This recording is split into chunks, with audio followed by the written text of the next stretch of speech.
가슴은 뜨겁게 그리고 머리는 차갑게 오늘 하루 또 같이 지나보십시다.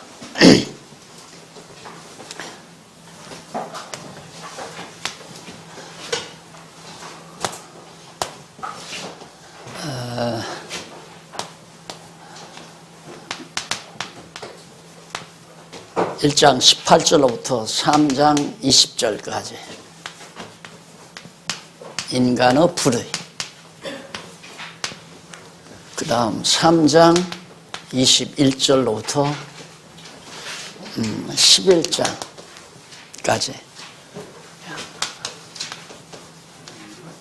하나님의 의,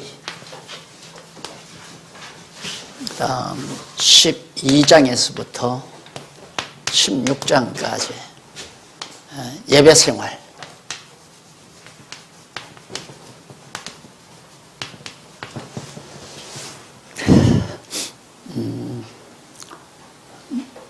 성경 전체에 대한 창세기부터 요한계시록까지의 내용을 바탕으로 하는 건 뭐 기본적이고요. 우선 로마서를 이해하는 데 있어서 로마서 전체에 대한 배경이 매우 중요하다는 것을 지난번에도 강조해 드렸습니다. 이 배경, 이 기본 바탕을 전제하지 아니할 때 엄청난 차질이 생긴다. 성경 해석상에 엄청난 차질이 생긴다. 오늘 지금 첫 시간 공부하는 이 대목이 로마서의 어떤 의미에서는 로마서의 굉장히 어려운 대목입니다. 이 부분만 정확하게 잘 이해하면 아마 그 다음 이해해 가는 데는 그렇게 어렵지 않으리라고 생각합니다. 그러니까 오늘 공부하는 2장 17절부터 24절까지 8140페이지에 보시면 나오죠. 8140페이지. 여기 보면 제일 밑에 2장 17절로부터 24절까지 율법을 범하며 남을 가르치는 유대인을 율법으로 심판한다는 그 대목이 바로 여기에 속해 있습니다. 요 인간의 불의에 대한 유대인들이 자신들도 율법을 범하면서 남을 또 가르쳐요. 율법 지키라고 가르쳤단 말입니다. 그렇기 때문에 그 유대인을 뭘로 심판하는가? 율법으로 심판한다. 율법을 범하면서 율법을 가르치는 자들에게 율법으로 심판한다. 다시 율법을 범하는 자들이 율법을 범하면서 율법을 가르치는 자들에게 율법으로 심판한다. 이게 인간의 불의입니다. 그러니까 우리 동양에도 그런 말이죠. 내가 서당에서 서당 선생이 나는 하늘 턴해도 너는 하늘 턴해라 한다고. 자기는 하늘 턴하면서 학생은 하늘천 하기를 바라지만 자기도 하늘천 턴하잖아요. 이게 이제 오늘날 교사들이 하는, 대부분의 모든 교사들이 마찬가지입니다. 이번에 장관 발탁받은 사람 하나도 자기가 세금에 관해서 평소 때 얘기하던 걸 자기가 범하고서 그것 때문에 국회에서 청문 받으면서 난리 났잖아요. 누구나 다 그러죠. 그 중에 그런 일을 범하는 자 중에 우리 목사님들이 상당수가 아니라 목사님들이 그런 범행을 제일 잘 저지를 수 있는 그런 위치에, 또 대학 교수들, 남을 가리키는 소위 교수들이나 목사님들, 이런 분들이 바로 이런 범죄에 빠질 가능성이 많습니다. 그래서 저는 예수님께서 많이 선생 되지 말라고 그러죠. 선생은 오직 한 분뿐이라고. 보혜사 성령만이 오직 참 스승이고, 제가 늘 강조하듯이 우리는 참 주임 교수의 뒷바라지하는 조교에 불과하다. 주임 교수가 시키는 대로 이 말 가서 전해줘라, 이 내용을 전해줘라 하면 그걸 받아서 가서 전해주는 거죠. 사도란 말도 그거거든요. 사도가 뭐냐? 사도란 말은 예수님께로부터 받아서 깨달은 말을 그대로 가서 전달해 주는 게 사도입니다. 이게 전달자. 그런데 끊임없이 우리 목사님들이 범하는 과오가 뭐냐면 대학 교수처럼 생각을 하는 거예요. 쉽게 말하면 교수들이 열심히 자기가 연구해서 연구한 학문을 이제 제자들에게 가르치는 것처럼 목사님들도 자기 나름대로 성경을 열심히 연구해서 그 연구한 결과를 성도들에게 가르치는, 똑같이 생각하는 거예요. 그러다 보니까 자주 제가 쓰는 말씀이지만은 한 구절, 성경 똑같은 하나의 구절을 가지고 10명의 목사님이 가르치는 내용이 다 달라요. 다 각자 다르다 이 말입니다. 왜? 연구하는 방향이 다 달랐기 때문에. 그러니 성도들은 30년 아니라 평생 동안 그 교회에 몸담아 살아도 성경을 정확하게 파악한다는 건 하늘의 별 따기죠. 불가능해요. 불가능하단 말입니다. 그래서 그것도 차례차례 가르쳐 주는 게 아니라 여기서 조금 저기서 조금 해서 나름대로 짜집기 해가지고 가르치다 보니까 100년, 10년을 다녀도 20년을 다녀도 성경의 본뜻을 모른다는 얘기죠. 그렇기 때문에 제가 늘 강조하지만 우리 목사님들은 그냥 성경만 뜻을 풀어 가르치는 일을 한다. 전달자예요, 그냥. 그러니까 하나님의 말씀 성경을 깨닫게 한 성경의 뜻이 무엇인지를, 그 뜻이라는 말이 의미 아니에요? 성경의 의미. 그래서 그 의미 분석 성경 개론이라는 말은 성경의 뜻을 요약 정리해 놓은 것이 이제 개론책이란 말입니다. 그러니까 의미 분석이라는 말은 이미 뜻이 나와 있는 거예요. 그 뜻만을 전달하는 거지, 성경을 연구한다고 해서 특별히 자기 나름대로 성경을 다시 각색하는 게 아니에요. 도대체 예수님이 왜 이 말씀을 했을까 하고 그 본뜻을 찾는 거죠. 그러듯이 오늘 여기도 유대인들이 율법을 자기들은 범해요. 자기들도 율법을 범해요. 범하면서 율법대로 살라고 가르쳐요. 이런 자들에게 율법으로 심판한다 이 말입니다. 그러면서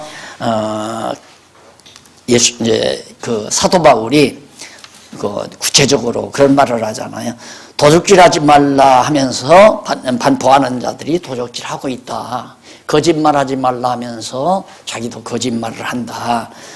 그래서 거기 23절에 보면 율법을 사랑하는 네가 율법을 범함으로 하나님을 욕되게 하느냐. 기록된 바와 같이 하나님의 이름이 너희로 인하여 이방인 중에서 모독을 받는도다. 그러니까 유대인들, 바리새인들 특히 바울 당시는 이제 산헤드린 공회원들이죠. 그 당시의 유대교 지도자들입니다. 이 사람들이 전부가 다 율법을 잘 몰랐던 거예요.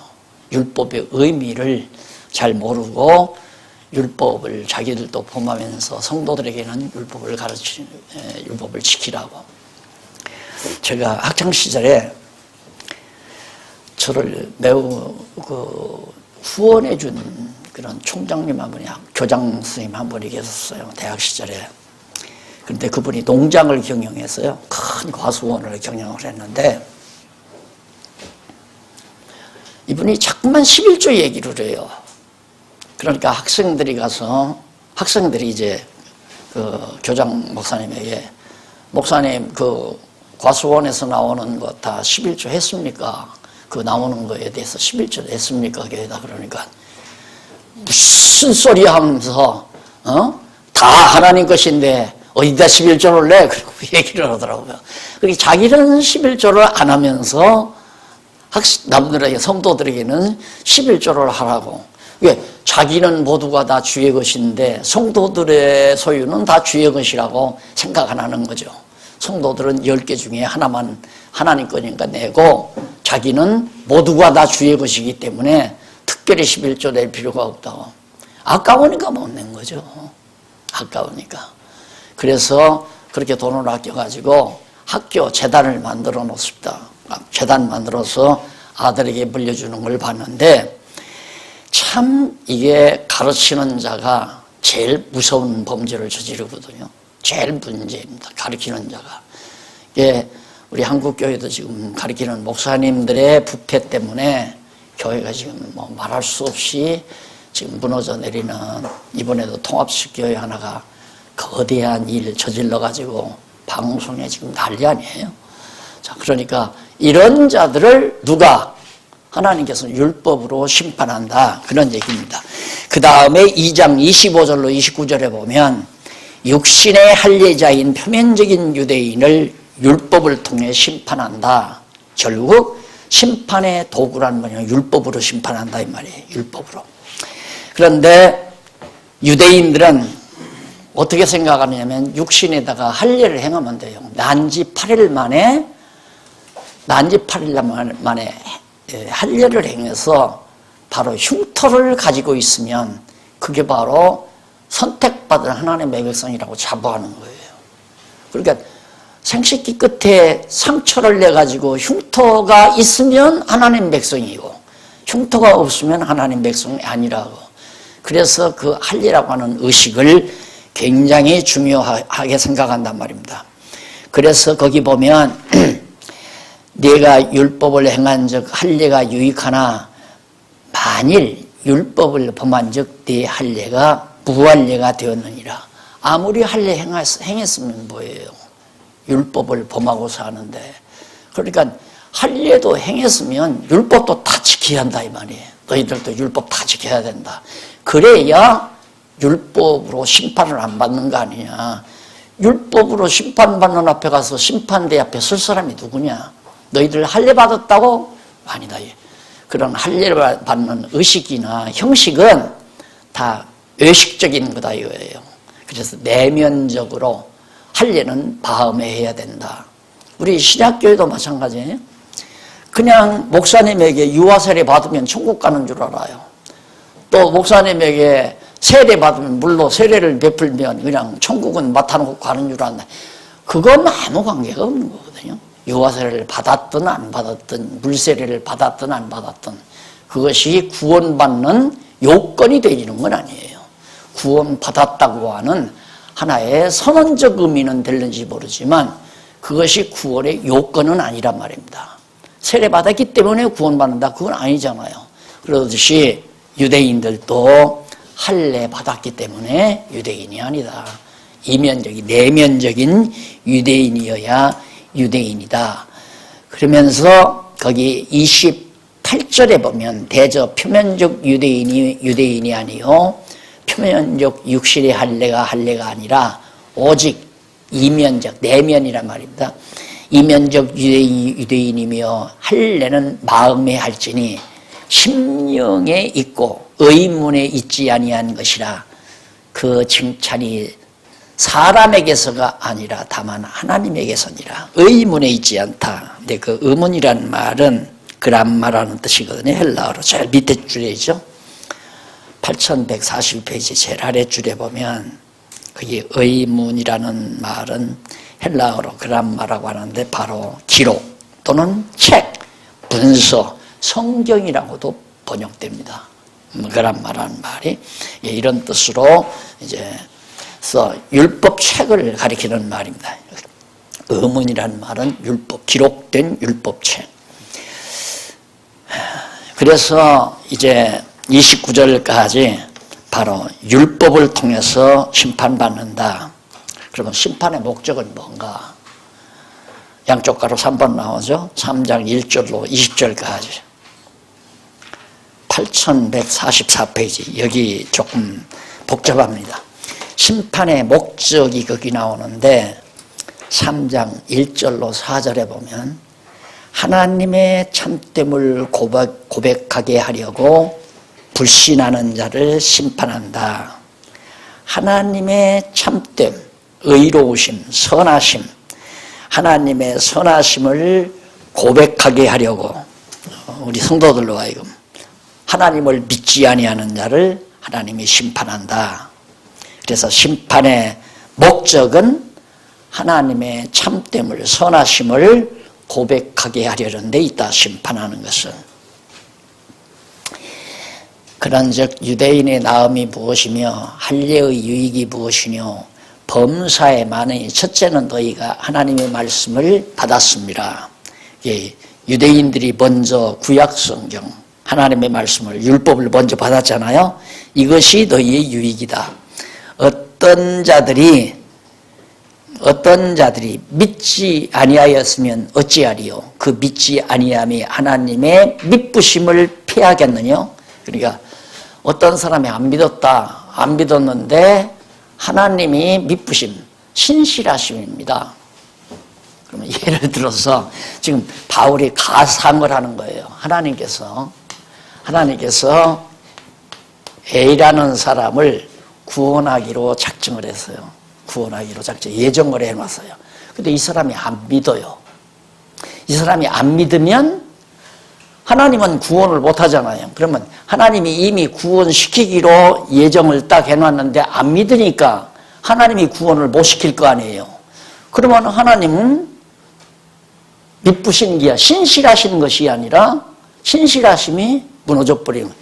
다시 말해서 예정했다가 예정을 취소하겠느냐 이런 뜻이에요. 그러니까 인간과 하나님을 바울이 대상으로 놓고 인간들이 가지는 생각들을 지금 여기다가 서술하는 거예요.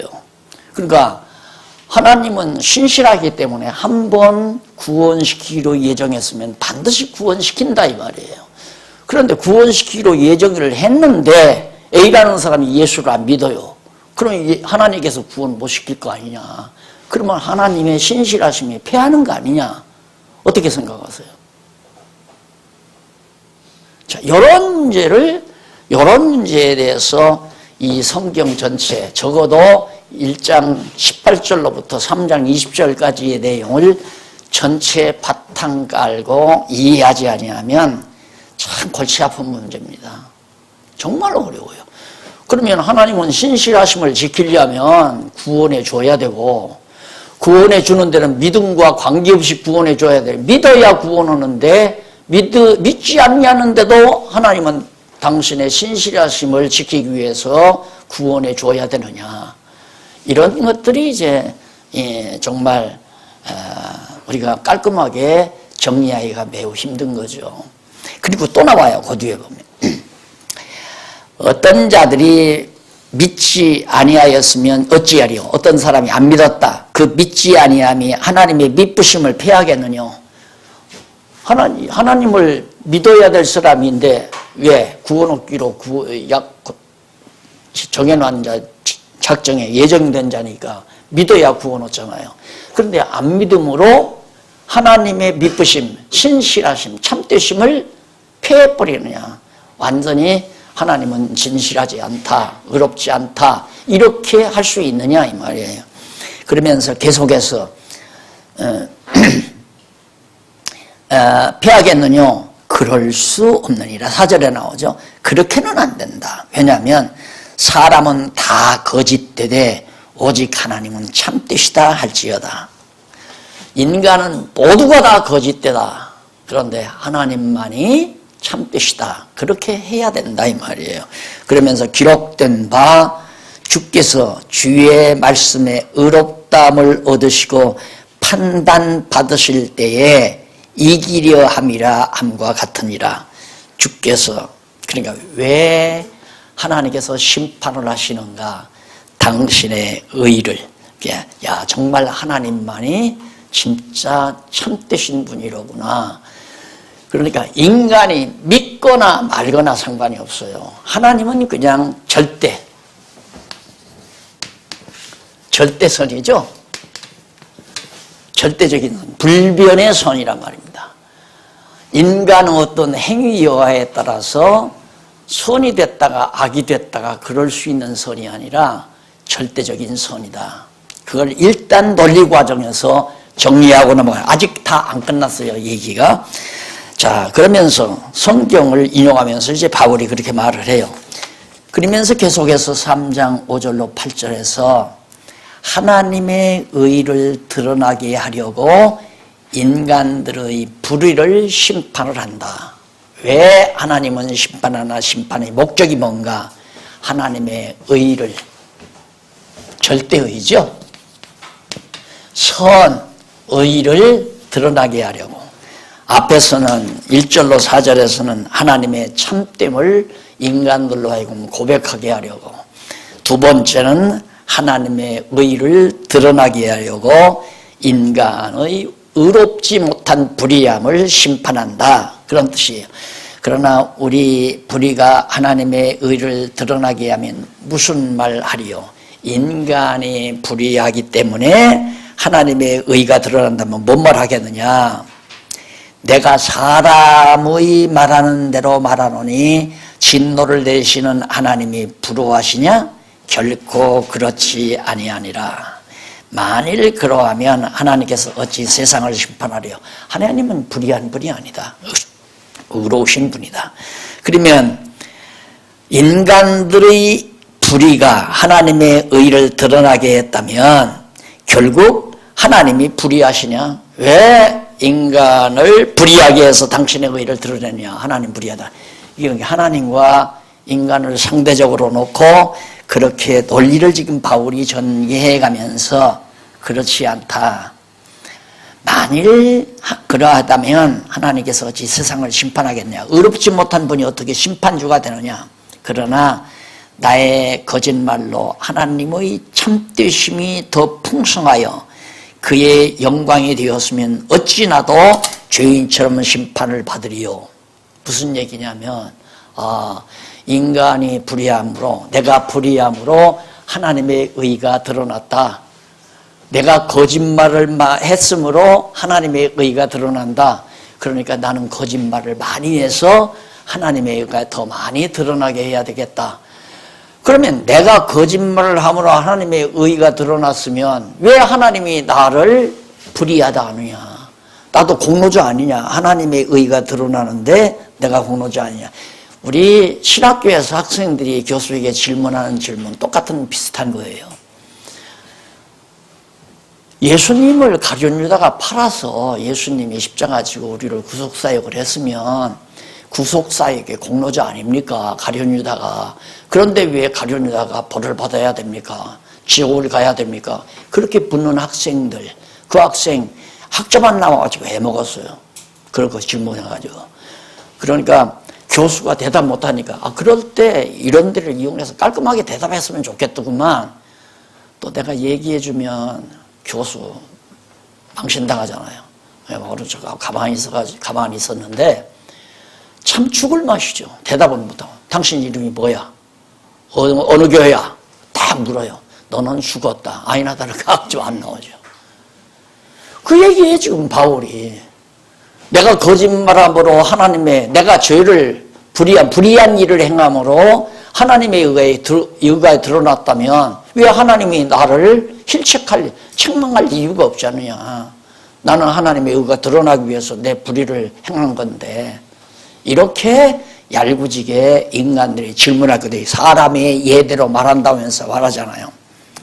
그러면서 또 하는 말이, 또는 그러면 선을 이루기 위하여 악을 행하자 하지 않겠느냐? 우리가 선을 이루기 위해서, 선한 일이 드러나기 위해서 우리가 악을 많이 행하자. 내가 악할수록 하나님의 선이, 내가 불의할수록 하나님의 의가 많이 드러나니까 내가 불의한 일을 많이 하고 악한 일을 많이 하자. 이렇게 말한다고 하면서 그 가로 안에 그런 말이 나오죠. 어떤 이들이 이렇게 비방하여 우리가 이런 말을 한다고 하니 저희가 정죄받는 것이 옳으니라. 바울이 이렇게 로마서에서 이런 이제 심판의 목적에 대해서 이렇게 말을 하니까 바울은 이상한 사람이다. 인간이 죄를 많이 져야 하나님의 의가 드러난다. 예를 들면 죄 많은 곳에 은혜가 많다 나오죠. 죄가 많은 곳에 은혜가 많다. 그러면 우리가 죄를 더 지으리요. 바울이 또 그런 말도 해요. 죄 많이 져야 은혜가 많이 쏟아지니까. 이런 말들이 이제 깔끔하게 이제 정리가 돼야 됩니다. 과정에서, 논리 과정에서 나오는 얘기예요. 자, 그 다음에 이제 9절로 20절에 보면, 3장 9절로 20절에 보면, 율법 아래 있는 모든 인간의 불의함과 온 세상을 심판한다. 율법 아래에 있는 모든 인간의 불의함.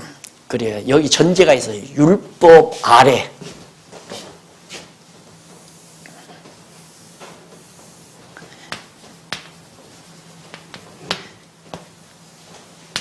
모든 인간. 율법 아래 있는 모든 인간을 다 심판 아래 가둬놓았다 이 말이에요. 하나님이 그리고 불의함과 온 세상을 바로 심판 아래 두었다. 그러면 어떠하뇨? 우리는 나으뇨? 결코 아니라. 우리라고 해서 나느냐? 이방인이라고 해서 나느냐? 아니다. 유대인이나 헬라인이나 다 죄 아래에 있다. 모든 인간이 바로 율법 죄 아래. 죄 아래 다. 율법 아래 있다는 말은 죄 아래 있다는 말이에요. 율법 아래 있다는 말은 죄 아래 있다는 말과 맥을 같이 하는 말이에요. 그러니 성도들을 율법에 탈을 씌운다는 것은 죽이는 작전이에요. 지옥 보낼 작정을 대고 하는 짓이지 어떻게 율법 아래다 성도들을 얽매여 놓을 수 있어요. 이제 율법으로 안 하고 복음이라고 주장하면서 이제는 복음하고 율법에서 벗어나야 한다고 그러면서도 아쉬우니까 훌륭한 목사님들이 모여서 헌법 만들어서 모든 성도들을 헌법 아래다가 다 이러는 사람이 만든 법 아래다가 전부 가둬놓잖아요. 그러니까 인간 이게 앞에서도 우리가 복음이란 무엇인가 서론에서 했잖아요. 정리가 뭐가 안 됐어요 지금.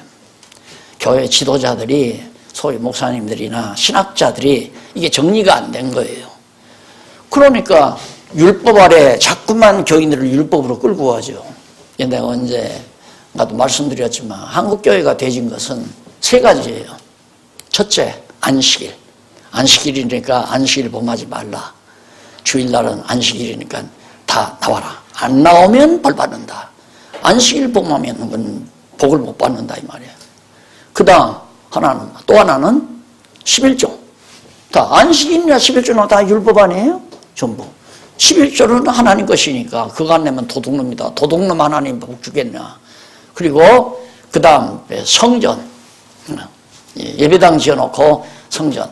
그래서 새집 살면서 여러분 하나님을 갖다가 이런 새집에 모셔놓고 복 달라면 복 주겠습니까? 여러분들은 좋은 아파트에 살고 저택에 살면서 하나님을 새집에 모시고서 복 받을 생각하지 말아야 됩니다. 우리들도 하나님의 집 성전을 집시다. 그렇게 해서 성전 건축을 한 거 아니에요. 그런 식으로 해서. 그러니까 성전, 안식일, 11조 이거 다 율법적인 거란 말입니다. 전부가 다. 그 율법 아래다가 전부 성도들을 다 율법 아래 가두어 놓고 그걸 강요하고 그걸 갖다가 성도들로 하여금 얽매여 해강하게 만들어서 교회를 이루어 가지고 큰 돈덩어리, 재산덩어리 만들어 놓고는 지금 큰 교회들이 난리들 아니에요. 지금 뭐 신학교에서 공부 안 하고 학생들이 데모하고 지금 난리래요. 이게 무슨 꼴입니까? 교회가. 자, 그러니까 율법 아래 있는 모든 인간의 불의, 모든 인간은 다 율법 아래 있고 율법 아래 있기 때문에 죄인 아닌 사람이 아무도 없어요. 다 죄인이에요. 모두가 다 죄인이에요. 어디 안식일 날, 안식일에 짜장면 사 먹고 어디에 차 타고서 뭐 10리, 20리 길을 달려가고 그거 다 벼락 맞아 죽을 짓이에요. 그게 말도 안 되는 얘기죠. 구약 보세요. 멀리 못 가요. 그리고 절대 가스불 피면 안 돼요. 주일날은 안식일날은 불 피워도 안 되고 밥 해먹어도 안 되고 토요일날 다 준비해놨다가 아무 신문 봐도 안 돼요. 라디오 뭐 텔레비 봐도 안 되고. 그러니까 고신파들이 그렇게 강조하고 안식교도들이 더 강요하잖아요. 그게 전부 다 율법 아래에 매여놓는 거거든요. 그러니까 율법 아래 집어넣는다고 하는 것은 죄인을 만든다는 얘기예요. 죄인을 만든다.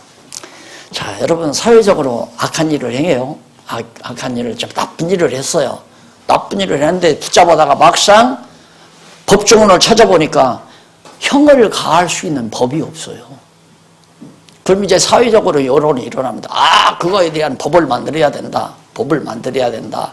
해가지고 이제 뭐 데이트 폭력에 대한 법 조항이 없다 이 말입니다. 그러니까 데이트 폭력에 대한 법 조항, 서로 결혼은 안 했지만 남녀가 사귀면서 남자가 여자에게 손찌검을 했다거나 언어 폭력을 했을 때는 법 몇 조항에 의해서 어떻게 해서 1년 징역을 살린다.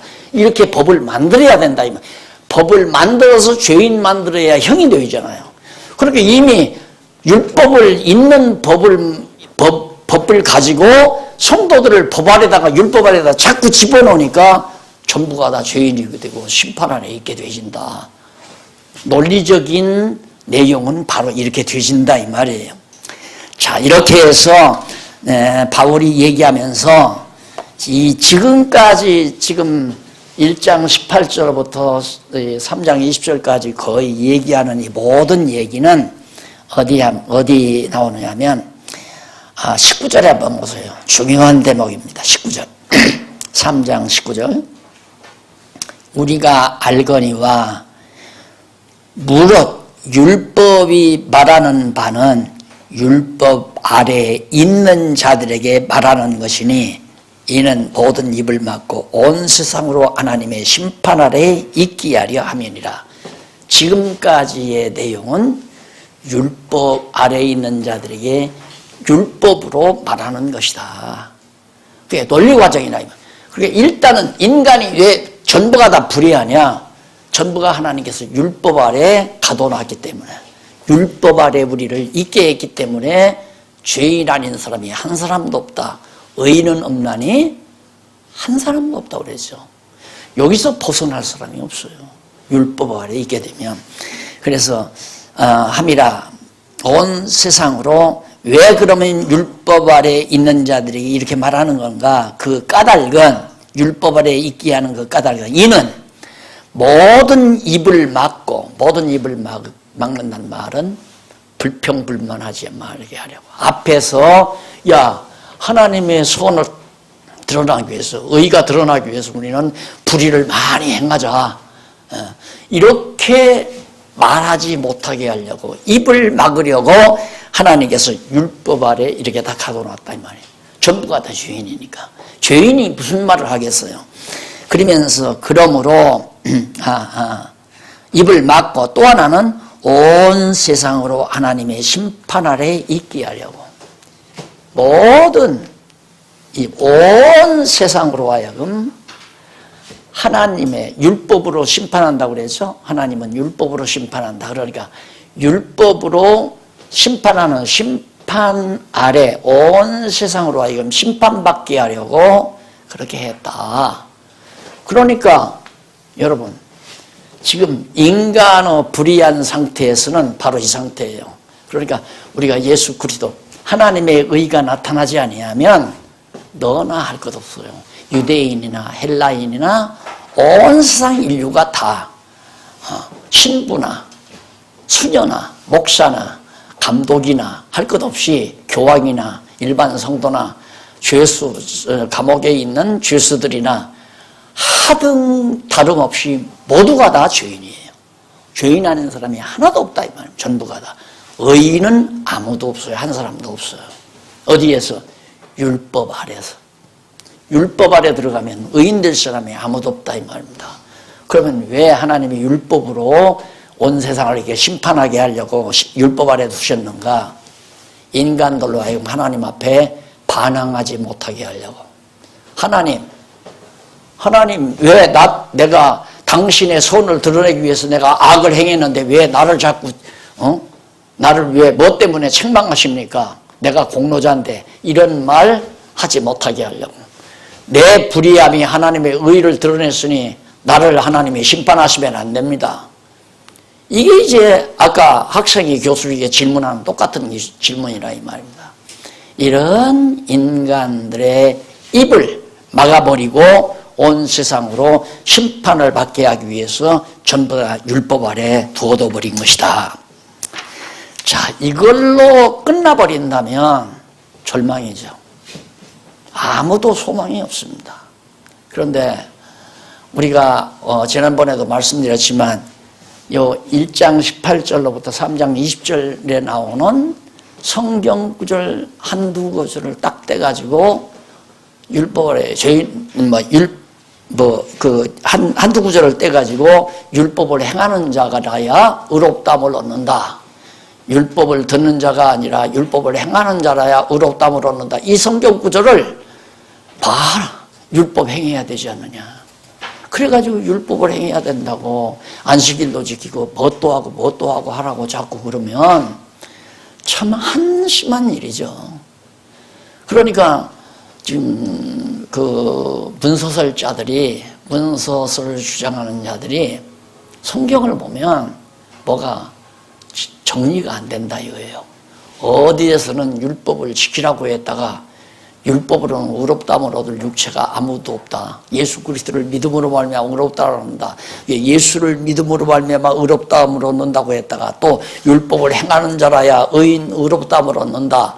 이렇게 나오니까 이게 공통점이 없다. 다시 말해서 논리적으로 역이 된다 이 말이지. 괴리가 나타난다. 따라서 성경은 진리가 아니라 이런 주장 저런 주장들을 하는 주장들의 기록이 여기저기 흩어진 것들을 이렇게 주워서 모아서 만들다 보니까 앞뒤가 안 맞는 내용이 성경에 허다하다 이 말이에요. 그러니까 맞잖아요 그 말이. 그런데 이게 지금 여기서는 지금 논리 과정 여기까지 바울이 결론을 맺기 위해서 지금 서론에서 꺼내가는 내용이거든요.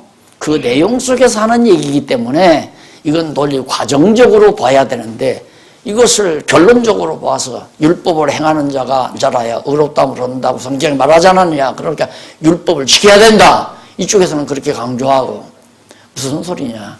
우리 율법으로 말미암아 의롭다함을 얻을 육체가 아무도 없었기 때문에 믿음으로 말미암아 구원을 얻는다. 다른 성경 구절을 대가지고 그것하고 또 싸운다 이 말입니다. 그래서 교회에서는 그걸 또 토론을 붙이잖아요. 구원이 율법의 행위냐 믿음의 행위냐. 그래 율법이냐 행위냐 믿음이냐. 그거 청년 시절에 굉장히 교회에서 토론에 자주 했어요. 그럼 목사님이 나와서 둘 다 맞다 이거야. 율법도 지켜야 되고 믿기도 해야 되고 이런 식으로 어려서부터 배워오니까 이게 하나도 정리가 안 되는 거예요.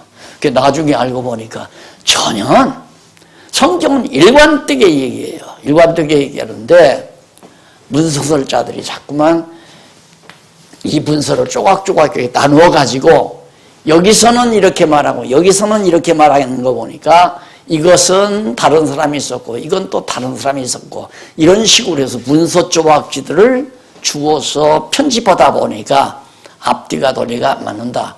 그래서 문서설을 주장하는 이런 신학적 체계가 미국의 하버드, 이제 영국의 옥스퍼드, 예일, 프린스턴 이런 굴지의 대학들에서 전부 그런 식의 엉터리 신학을 지금 가르치고 있단 말입니다. 이게 심각한 거네 세계적으로.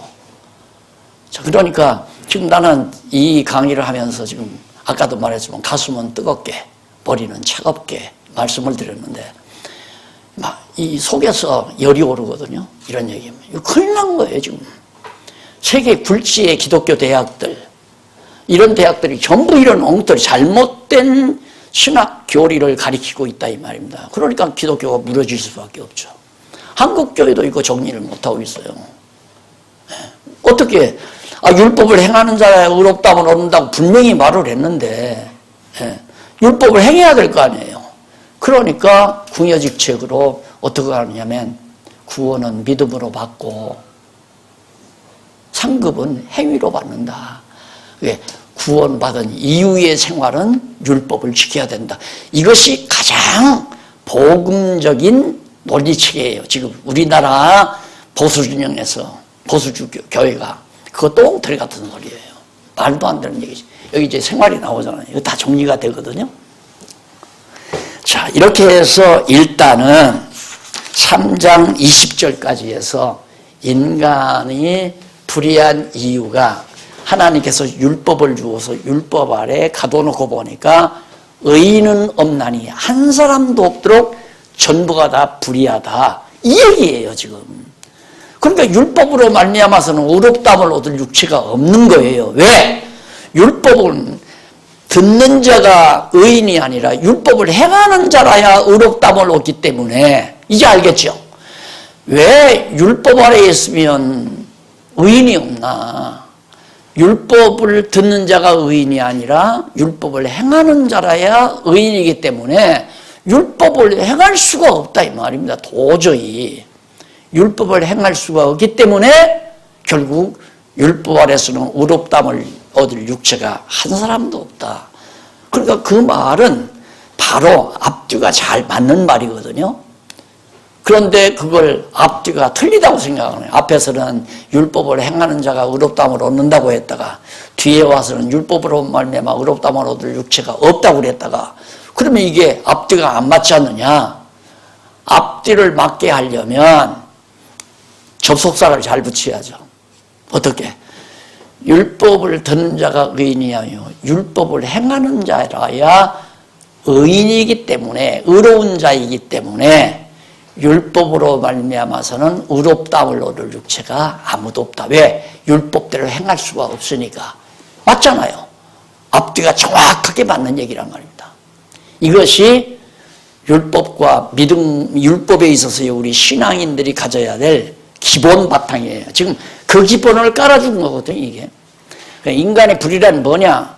지금 여러 가지 말을 했지만 간단하게 요약하면 율법을 듣는 자가 의인이 아니요 율법을 행해야 의롭다함을 얻는다. 그렇지만 행할 수가 없기 때문에 율법을 행해서 의롭다함을 얻을 육체가 한 사람도 없다. 그러므로 의인은 없나니 하나도 없다. 이게 이제 전부 다 인간이 불의하다. 맞죠? 최종적 결론이 그겁니다.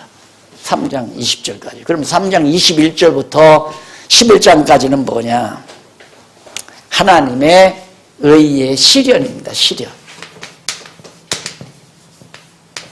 자, 이렇게 인간들은 다 불의하기 때문에 하나님의 의의 현현, 의가 나타나요. 현현. 하나님의 의가 나타납니다. 인간의 의가 아니라 율법을 행하는 인간의 의가 아니라 절대적인 하나님의 의가 나타나요. 나타나는데 그 나타나는 과정에서 거기 한번 의미 분석 제일 앞에 한번 보실까요? 그 내용 가운데 3장 21절부터 5장 11절까지 전반부입니다. 하나님의 의의 시련. 그 다음 두 번째는 5장 12절로부터 7장까지는 하나님의 의의 성질, 실현된 하나님의 의가 어떤 성질을 지니고 있는가. 그 다음 세 번째가 7장까지는 성질이 나오고 그 다음 8장에서부터 8장은 하나님의 의의 결과가 어떻게 맺어지는가. 마지막 9장에서부터 11장은 하나님의 의의 기초. 하나님은 뭘 기초로 해서 의가 우리에게 의를 인정해 주시는가 하는 그런 대목으로 본론이에요. 자, 이게 이제 제일 앞에서 말했던 복음의 구체적인 내용이거든요. 하나님의 의가 나타나서 우리를 의롭다고 해 주셨다.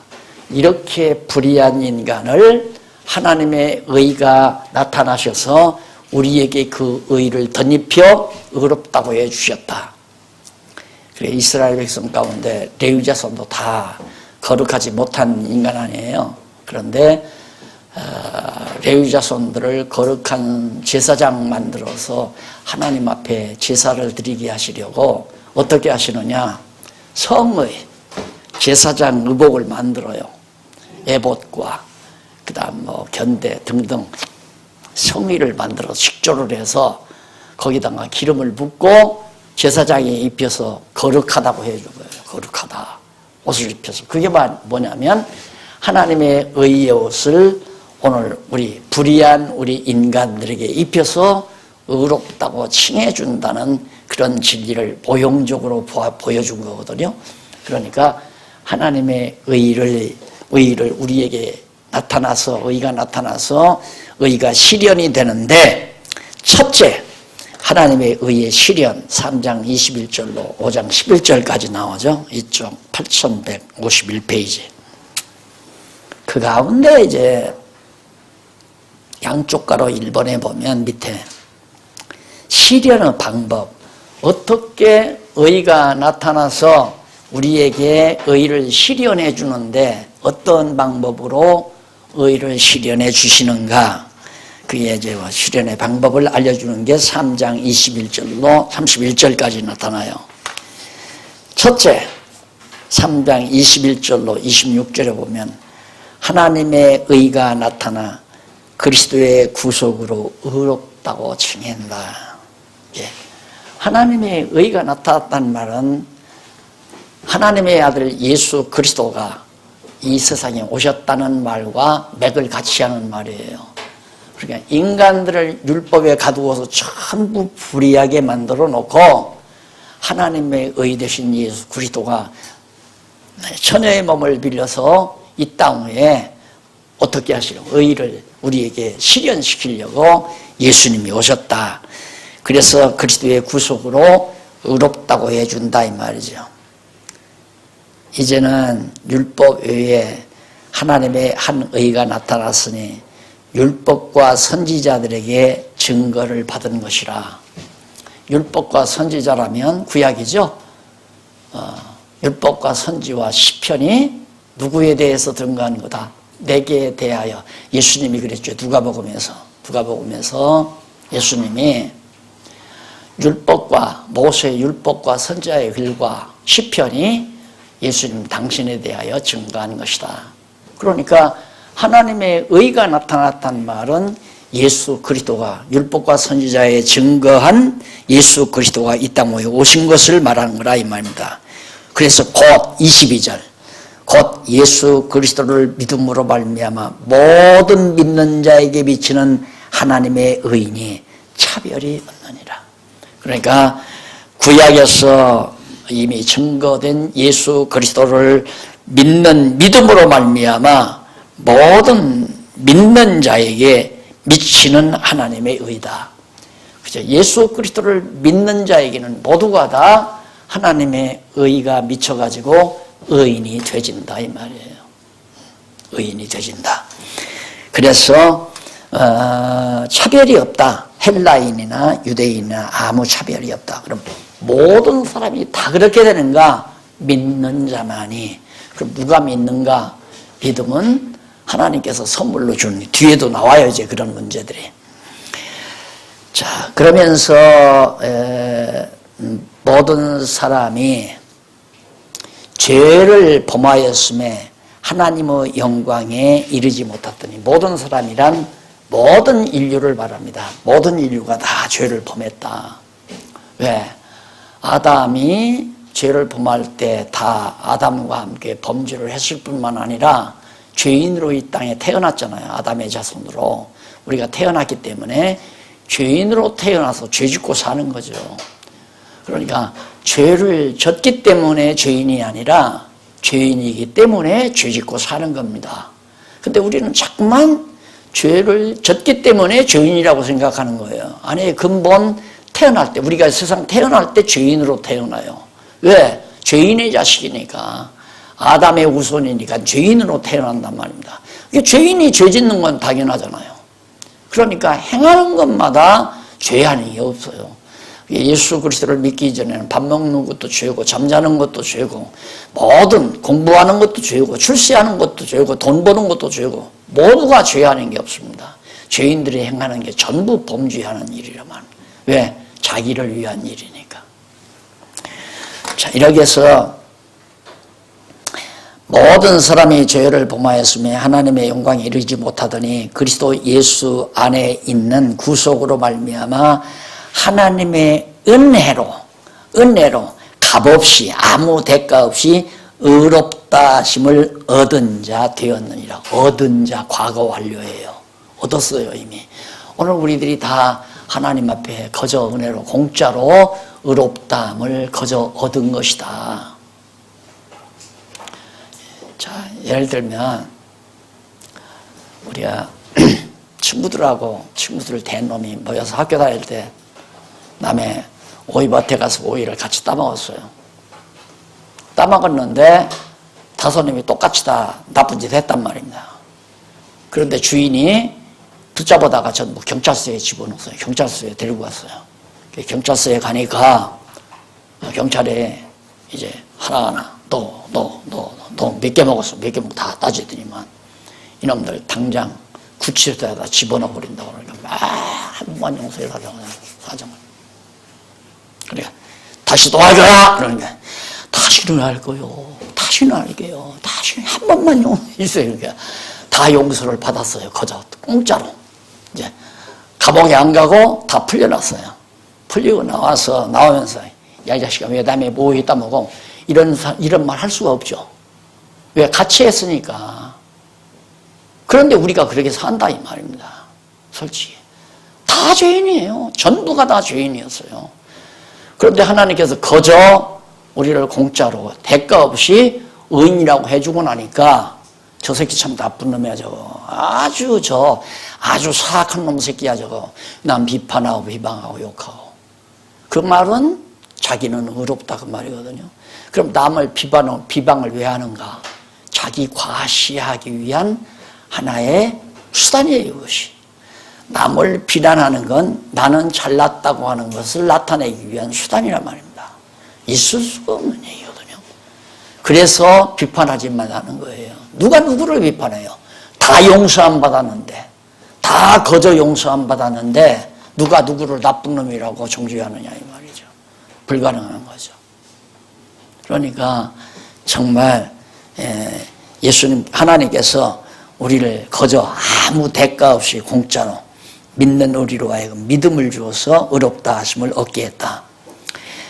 25절 이 예수를 하나님이 그의 피로 인하여 믿음으로 말미암는 화목제물로 세우셨으니 이는 하나님께서 같이 길이 참으시는 중에 전에 지은 죄를 관과하심으로 자기의 의로우심을 나타내려 하심이니 곧 이때에 자기의 의로우심을 나타내사 자기도 의로우시며 또한 예수 믿는 자를 의롭다 하려 하심이니라.